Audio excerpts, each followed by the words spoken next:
na yung pot. So, hindi ko na lang ipinakita. Pero alam niyo naman ako paano magbubutas ng pot. So, ito po, nagbutas na po ako ng pot. Ayan, kung makikita niyo po, butas na siya. Pareho yan. Ngayon po, lalagyan na natin siya ng soil. No? Ito soil ko, wala itong halo. Organic. Sa ano lang talaga to, lupa lang na mataba.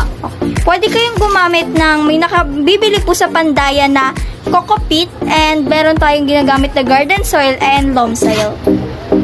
Okay, so maglalagay na po ako. Hindi ko na siya gaano ipipipitin yung lupa pabagsak para hindi masiksik yung lupa at makahinga. Okay. Tataktakin lang natin siya ng konti. Then maglagay na tayo ng seed. Ang seed ko na to, okra. Yan. Okra yung seed ko.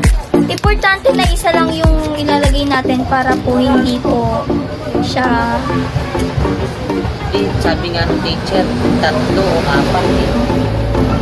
4. Basta so maglalagay tayo ng 3 o 4 kasi ang isa dyan pwedeng mabuhay. Kasi hindi naman lahat ng seed nabubuhay talaga. Saan po pwedeng bumili ng buto or Pwede tayo seed? maglagay. Saan po pwede bumili ng buto or seed? Sa mga nagtitinda ng seed, syempre. Yan. So, lalagyan natin siya ng lupa na para ma-absorb. Ayan.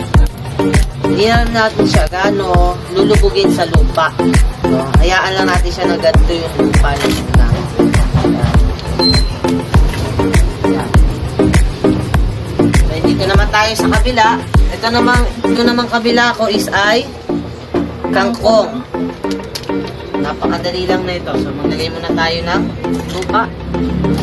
Hanapin ang lupa. Hindi natin siya gano'n tataktakin.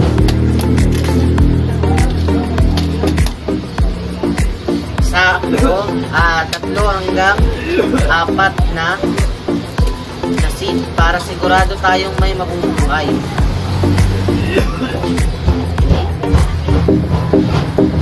Magkano sa tingin mo ang ganyang... Ganito mga nasa 50 lang naman. Pero kung sa online ka, siguro na aabutin ka ng 100.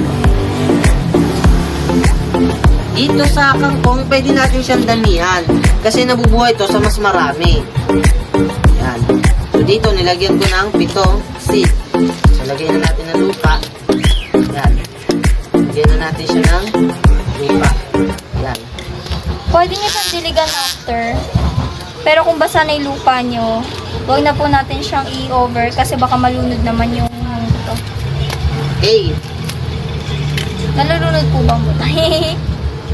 Yes naman, nalulunod pa din naman siya pagka kahit na buto pa lang ang ating itinatanim. Stop na.